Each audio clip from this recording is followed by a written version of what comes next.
Okay, friends, family, faithful followers, today I am here to proclaim God is still not dead. First the philosophers tried to kill him. That is why, Wheaton, you will find the most committed atheists were once Christians.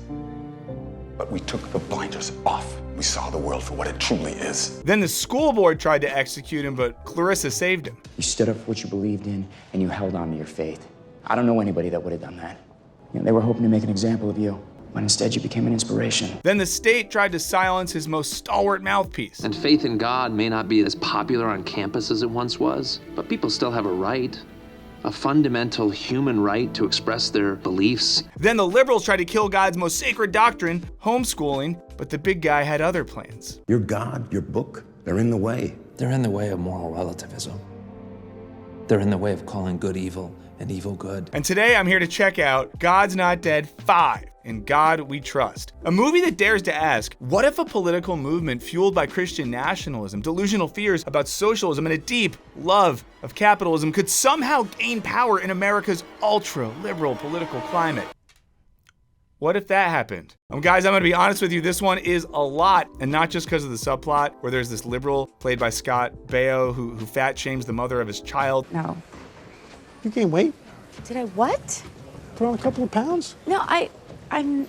They don't really make it clear if he knows it's his kid, but then he just keeps inviting her on a trip to France over and over, because I guess liberals all just want to go to France and bang their ex or something. When it's over, I am heading to the south of France. Would you like to join moi? But while these movies are, of course, fun to have a laugh at, they also give us a window into the unconscious of American right-wing evangelicalism, which is increasingly important at a time when, despite what these movies might have you think, right-wing Christians wield more and more political power. Now, this installment clearly lays out the political theology of American right-wing evangelicals. And it offers us a glimpse of how they see themselves, a persecuted minority having their traditional way of life ripped away from them, and the world around them, a liberal hell run by scholars and academics that want a Maoist-style elimination of religion. They called it the Cultural Revolution. So I'm gonna show you some of the film, at least some of the most instructive clips, focusing on both the Christian persecution complex that drives the whole thing, and we're also gonna look at how the film's ideological message ultimately seems way more shaped by a commitment to American liberalism than it does to Christian theology.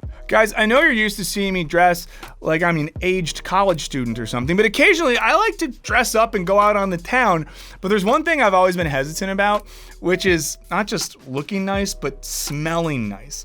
And that's why today I want to tell you about today's sponsor, Scentbird. Now, Scentbird is a fragrance subscription service with a mission to empower each and every person to express themselves through scent. This month I got a few different fragrances. My favorite is this one. It's the Cacao Porcelana by Atelier Materi. If I said that wrong, I'm sorry. This is very classy for me.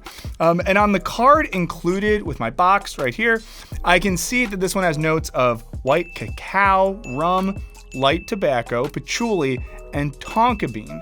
And to me at least, yeah, it smells like sophisticated, warm, woody, and I think it's perfect for this time of year, and I'm definitely gonna be wearing this one in any winter parties or events I go to. Now, one of the scents I got in my subscription this month is Dolce by Rosie Jane. That smells like vanilla, hinoki wood, and nude musk.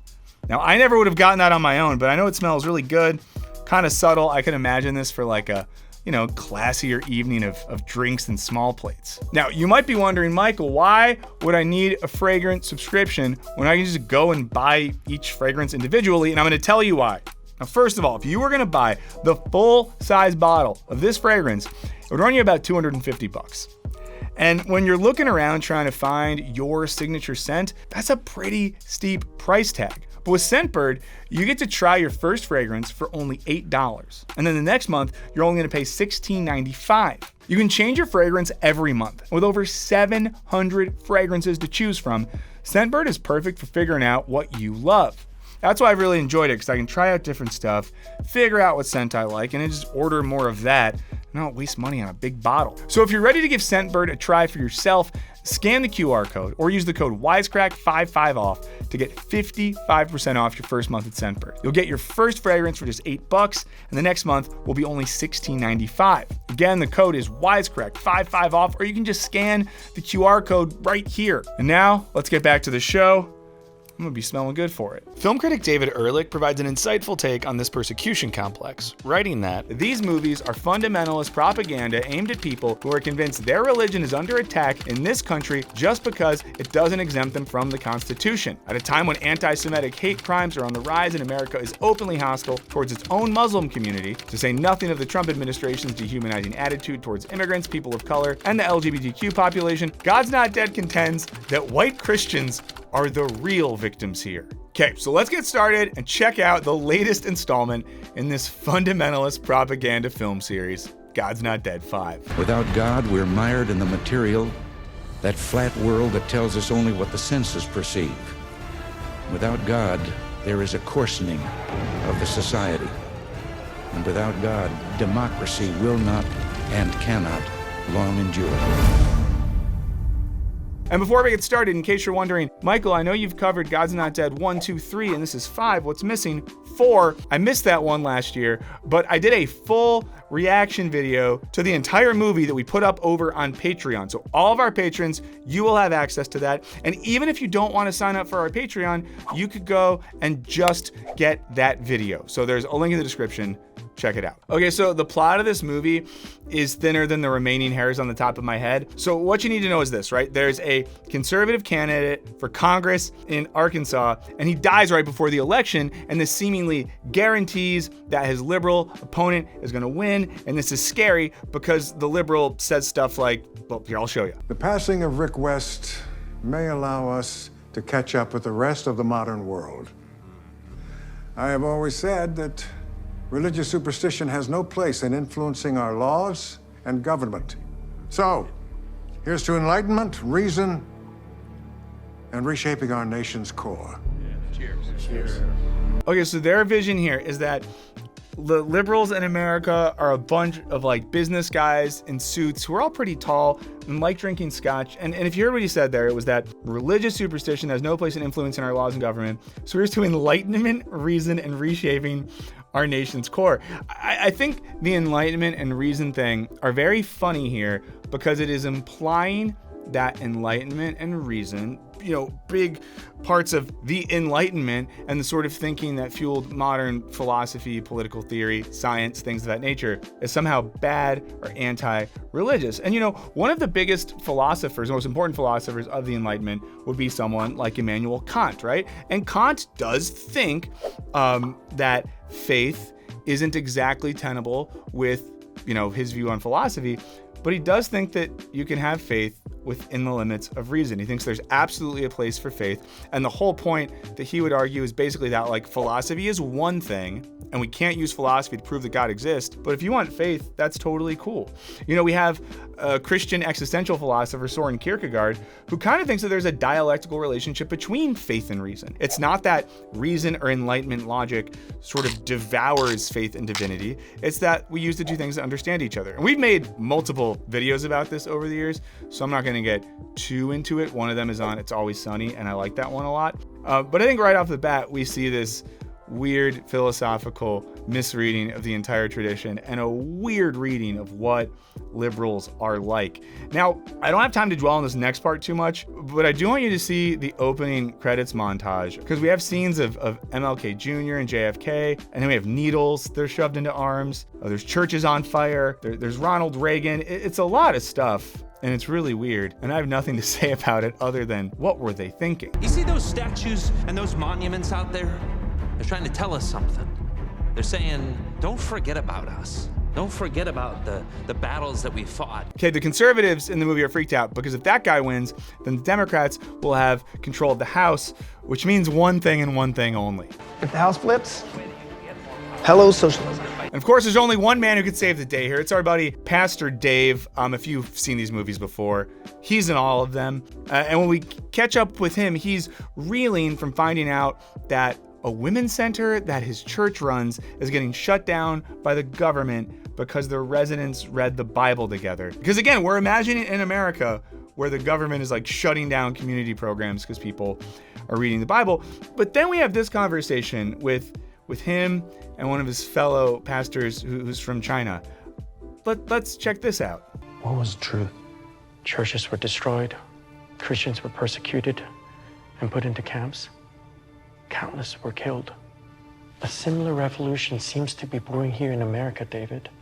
It may look different, but the essence is the same. Okay, so real quick, he's implying that the principles of Mao's Cultural Revolution, I'm sure a lot of you know about that, are analogous to what's currently happening in America, and that because of that, that's why God wants Pastor Dave to run for Congress in Arkansas. Now, to be clear here, the Cultural Revolution in China, a lot of very gnarly stuff happened. Like religious leaders and institutions from all faiths were persecuted. Monks and nuns were imprisoned. Buddhist temples were burned. Texts were burned. Monks were beaten and killed. And today in China, like Muslims suffer through mass surveillance, internment, and torture. The state has, state-certified Christian churches. There's also underground networks of churches. But that's all to say, there's not really an analog between the Cultural Revolution in China and the current state of religious freedom in China and what's happening in America right now. And I would say it's reckless. I would say it's pretty reckless to make that comparison.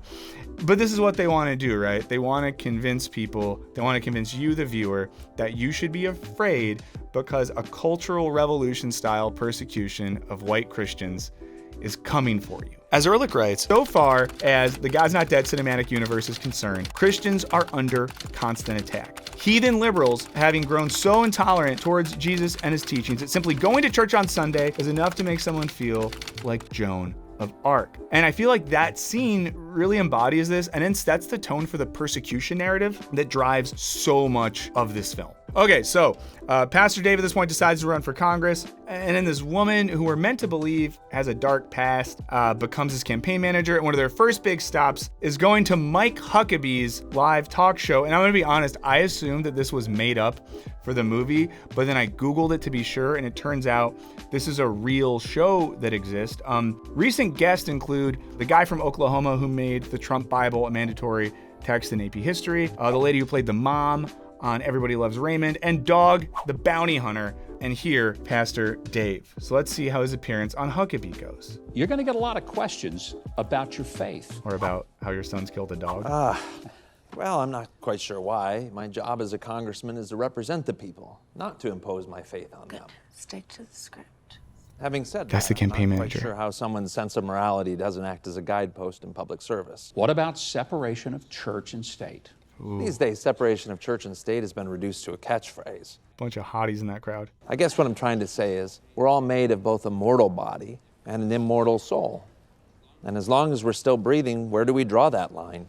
That seems like a really weird thing to say on news. We're all made of a mortal body and an immortal soul. And the church and state stuff, we're going to see more of this, but I want to flag this now because it's a theme in this movie, it's a theme in the other movies, and there's this obsession, of course, with the idea that the state wants to devour the church in America, that the state wants to destroy religion. He also makes this comment about how we're made of a mortal body and an immortal soul.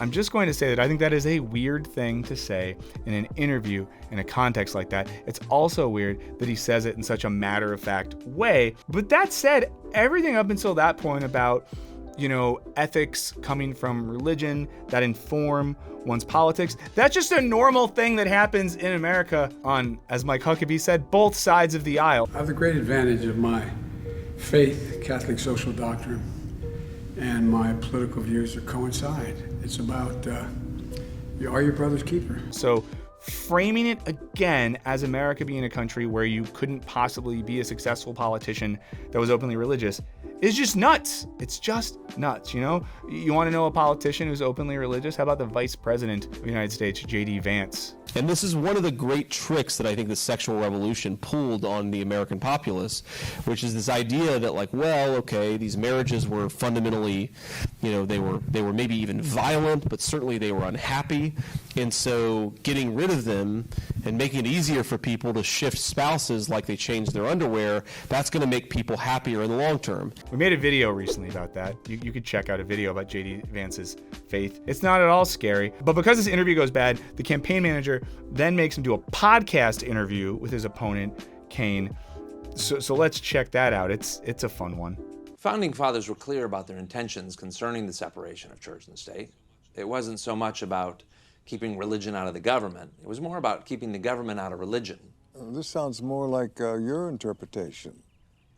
I will add, Christians who are politically active must be led by biblical principles and values, and not by party affiliation. Oh, so now you're saying that these biblical principles of yours would influence your decision-making?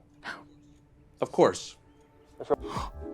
Okay, I've never been to Arkansas. I'm going to admit that right now. It's just very wild that, again, this movie paints a picture of a world where even in like deeply red southern states, you couldn't possibly be a Christian. They're painting this picture for us where America is a world where there's persecution against white Christians, and the whiskey-swilling liberals love the Enlightenment, they hate religion, and they love scholars and academics. And this plays into a lot of conspiratorial thinking in America right now about how scholars and academics are secretly ruining the country and the political fabric of it with postmodernism or Marxism or whatever. But it just is, it's continuing to paint the picture of a world that doesn't exist.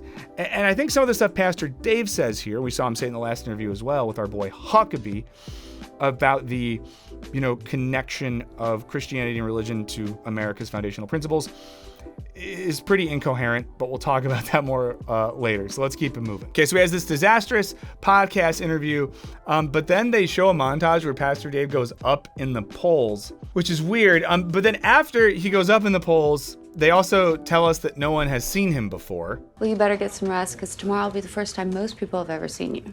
Okay, and then right after this, we now get the first formal debate between Pastor Dave and his satanic liberal opponent, Cain. The role of government is to make lives better. Why do you have a problem with that? I don't, but I do have a problem with big government. It spreads like a cancer. Oh, please. Government allocates Big government spreads like a cancer. Yes, but to give, the government must first take. It's a cycle that breeds dependency, not solutions.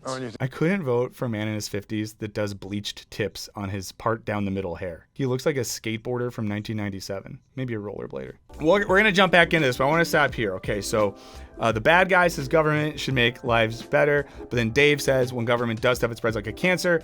And, he says, but to give, the government must first take. He's basically saying that they're going to make socialism happen, right? If the house flips, hello, socialism. Now, I think we can understand this by looking at some shifts that have taken place. It's going to sound nerdy, guys, but stick with me. In the history of Christian theology and thought. According to Daniel Bell, who's a theologian, there's a priority of the good over the right in more historical accounts of theology. Here's what this means. That the ethical concern for Christians is a notion of the good that makes everyone's life good, and that is more important than your or my individual rights. And this, of course, comes out of people like Plato and Aristotle, gets picked up by people like Aquinas. And I think that what this movie shows us is that a shift happens, right? Kind of post-Enlightenment, liberalism kicks in, and we live in a society, America's like this, where rather than the common good being the aim of our moral and political activity, instead, what matters is the rights of individuals. Now, in some of the theology I read for this, and yeah, guys, I read some theology books, it seems to be the case that the more biblical way of doing this is focusing on the common good, and this whole notion of the individual right is just American liberalism put in a churchy package, and most of this movie seems to be that. Bell says, this classical vision of justice carried the day for over a millennium when developments associated with the birth of modernity and the ascendancy of liberal political philosophy, the Enlightenment, gave rise to a host of competing theories of justice erected upon a very different vision of society. Here's why this is interesting. In the movie, the bad guy says that the Enlightenment is good, so we think that the Enlightenment is bad. Here's to enlightenment. But then Pastor Dave, in focusing on this individualist sort of way of doing Christian politics, is operating in a firmly post-Enlightenment paradigm, where the way he thinks about the relationship between the church, state, and politics has way more to do with, post-Enlightenment American liberalism than it does classic Christian theology. Boom, I got him. I got him, guys. My wife's like, what are you reading? And I'm like, theology. And she's like, you better not become a Christian again. You better not. And I was like, why not? And she's like, because I'll put you in a camp and kill you. And I was like, holy shit. And my wife was like, this is America now. I'm going to kill a Christian and come back and make dinner for our child with blood on my face. Let's pivot to a subject that affects all of our viewers. Now we get to a real issue. Healthcare. Millions of Americans are left without it. It's a real issue. Senator, what would your solutions be? Well, yes, I think that health care is a right and not a privilege. We depend on government action to provide it. Kane's a Medicare for all guy. Pile on more debt.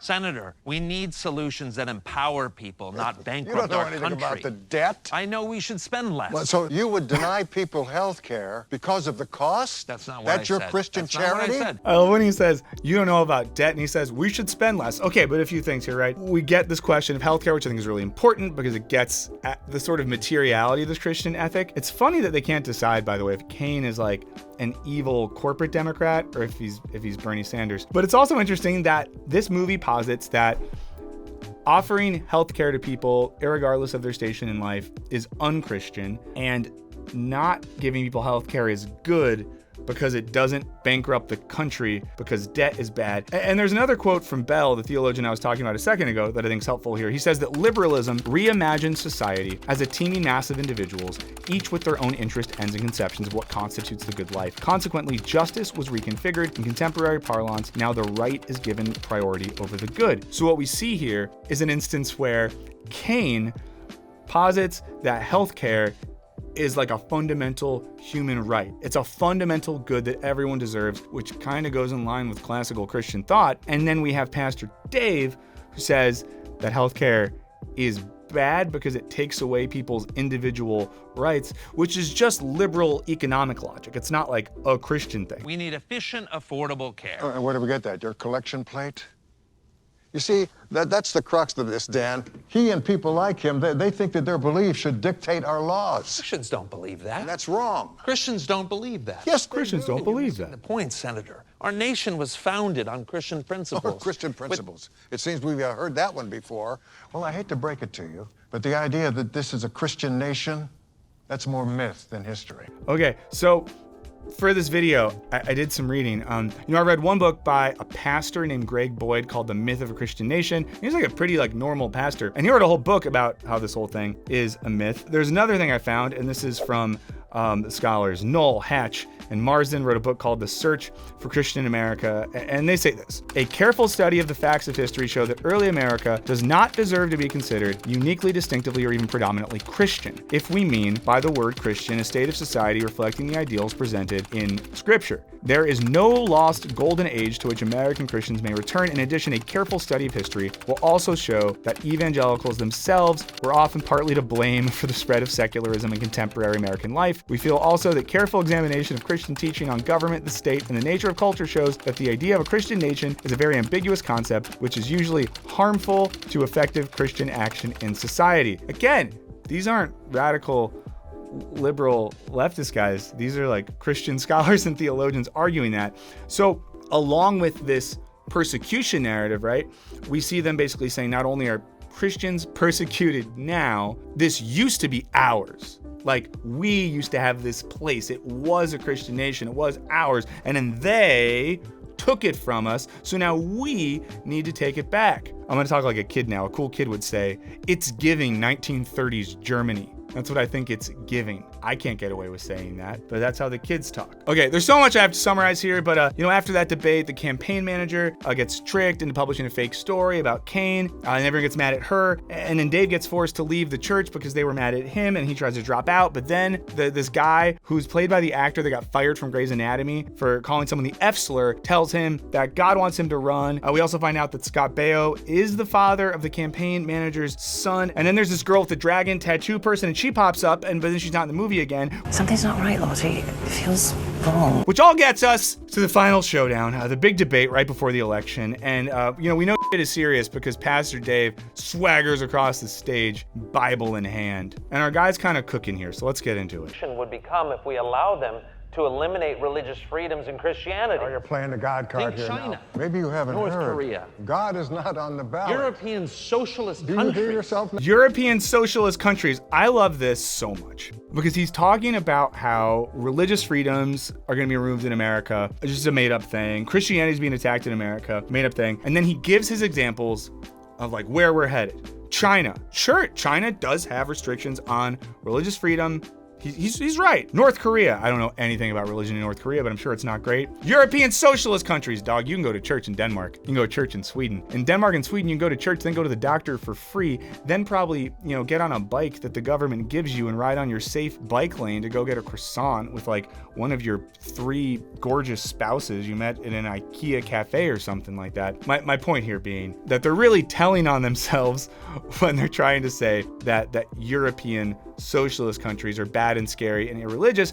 And this is also important because, again, in the theological tradition, there is an emphasis on a Christian ethic being congruent with forms of socialism. So this is a quote right here from Leonardo Boff, who's a Brazilian theologian. It says, "Christian thinking is more nearly congruent with socialist ideas than capitalist ones. It is not a matter of creating a Christian socialism. It is a matter rather of being allowed to say that the concept of socialism, provided that it is really fulfilled and realized, makes it possible for the Christian to live the humanitarian divine ideal of his or her faith more completely." So again, it's just to say that they're making stuff up, they're scaremongering, and they're trying to like distract people from truths that are in their own tradition. And obviously how this movie's gonna end. You know that he's gonna it's gonna be good for Dave, but we'll get there.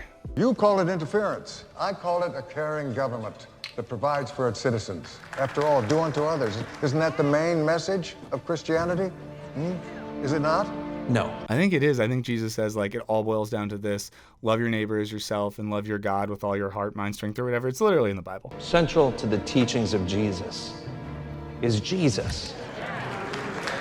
What does that even mean? Again, I read a lot of theology stuff for this. I didn't have time to get into all of it. If you want me to talk more about it, bug me and I'll do a stream or something like that. Reading a theologian, again, they talked about how according to Aquinas, Thomas Aquinas, one of the main theologians of the whole thing, medieval dude, it says charity is the form of the virtues, charity is the form of justice. The gist there being that embodying Jesus in this sense is living a life of charity and stuff like that. So it's really weird that in the movie, again, the bad liberal said, "Isn't Christianity about loving your neighbor and doing unto others?" And then the good Christian is like, "No." Central to the teachings of Jesus is Jesus. Okay, their social ethic isn't about actually changing the world in a positive way.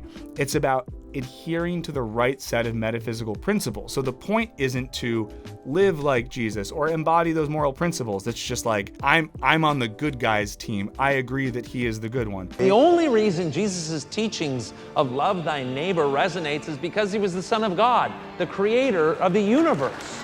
Without that minor detail, Jesus would just be another false prophet. It's wild, but Dave's really about to get cooking. Why is it every 4 years we have to watch a politician take Jesus off their shelf, find a Bible verse that they found on someone else's Instagram page, and use just a piece of it? I gotta say it, these are Trump guys, right? This guy, all the people made the movie, they're Trump guys, and they're critiquing politicians that once every 4 years take the Bible off the shelf. We could put the clip in this video where they ask Trump what his favorite Bible verse is, and he's just it's very personal. I'm wondering what 1 or 2 of your most favored Bible verses are and why. I wouldn't want to get into it because to me that's very personal. When I talk about the Bible, it's very personal, so I don't want to get into verses. I don't want to get into. There's no verse that means a lot to you that you think about or cite. The Bible means a lot to me. Guys,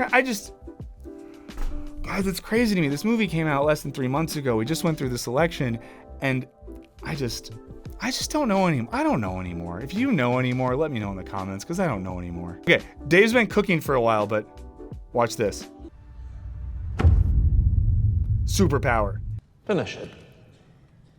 What comes next? They're talking about the Declaration of Independence. Or do you plan to rewrite the Declaration of Independence? You can't just take the mic and start wandering the stage during a debate. We hold these truths to be self-evident that all men are created equal, that they are endowed by their Creator with certain inalienable rights. So it's not Christian nationalism, but he's preaching the Declaration of Independence as, I'm just saying. These rights, how did you put it? America's crowning achievement. They don't come from a piece of paper. They come from God. And the biblical idea that all men are created in His image.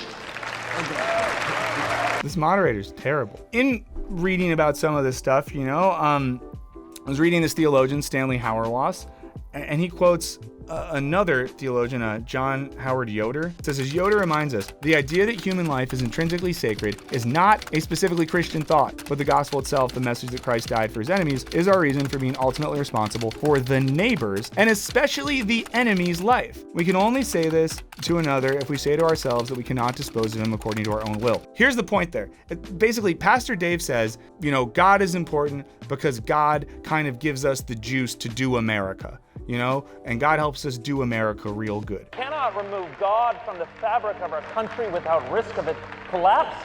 And Yoder is saying that the notion of human life being sacred isn't really specifically Christian. What is specifically Christian is the notion that we are responsible for our neighbors and our enemies, right? We are responsible for the collective good and not protecting our own individual rights. It's a sort of collectivist vision of things versus this neoliberal individualist version of things. There's something at the end that's wild because, well, you'll see.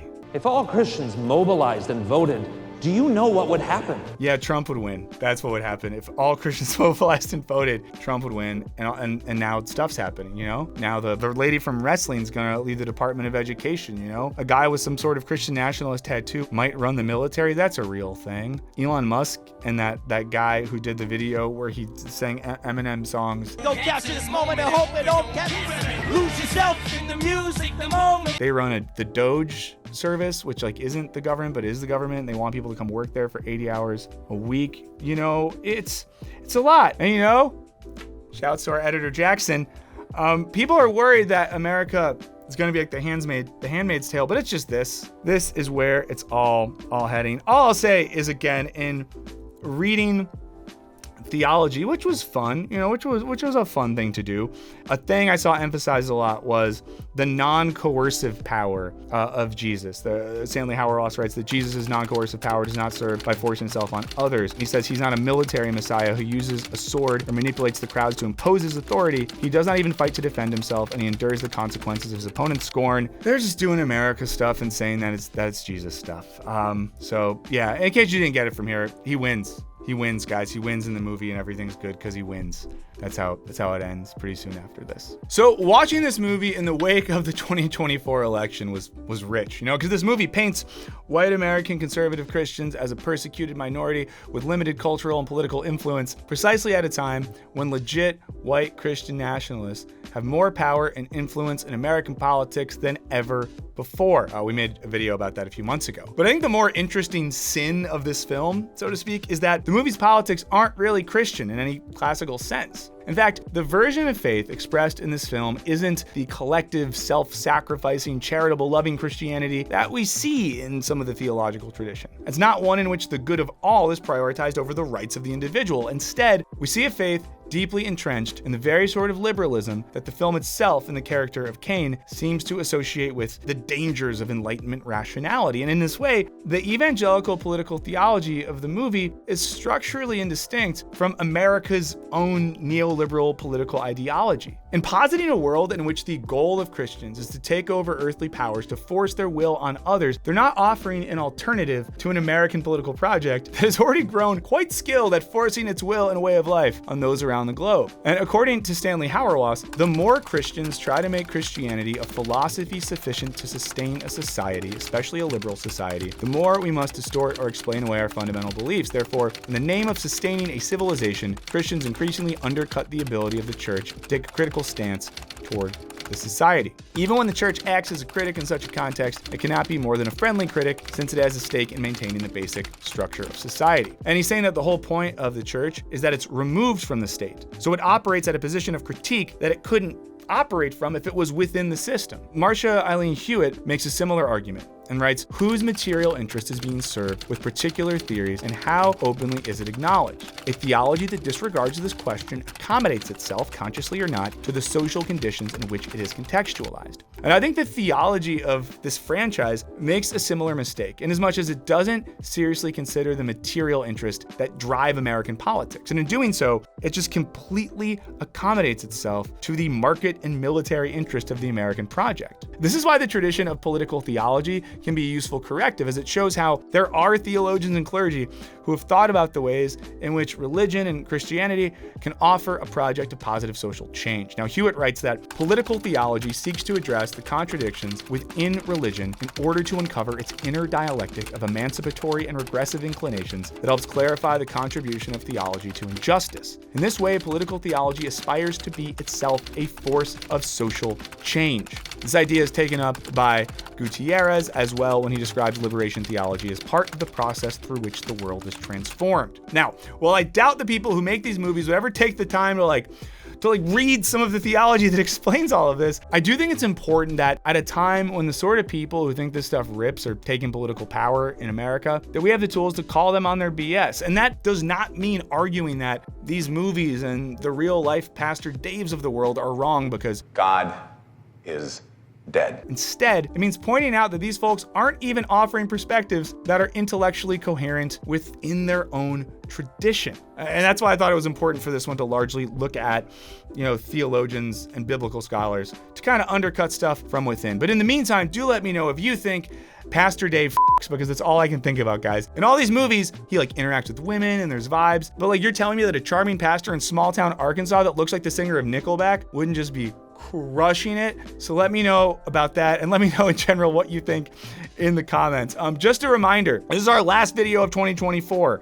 We're going to take a few weeks to recover, so we can get ready for 2025. Thank you for letting us do that. We'll do some streaming in the meantime, so I'll be there if you miss me. And thank you again to Scentbird for sponsoring today's video. Do not forget to head over and use the code Wisecrack 55 off for 55% off your first fragrance. I have mine right here, and it smells delicious. And just a huge thanks to the whole team here. I know that we see this face, but this face is a tiny part of the whole thing. So shout out to Amanda, to Olivia, to Lux, to our friends at Enthusiast, to all of our freelance writers and editors and contributors, to all of our patrons who help keep it going, to all of the Wisecrack Live community members. You truly all make this thing happen. And I'm kind of in shock that starting 2025, it seems like it's still gonna be happening. So thank you so much for that. And remember, go to Patreon to check out my full reaction to God's Not Dead 4. And you do not have to join Patreon to watch it. All you gotta do is buy that specific video. In the meantime, God bless you and your family, and I'll see you in 2025.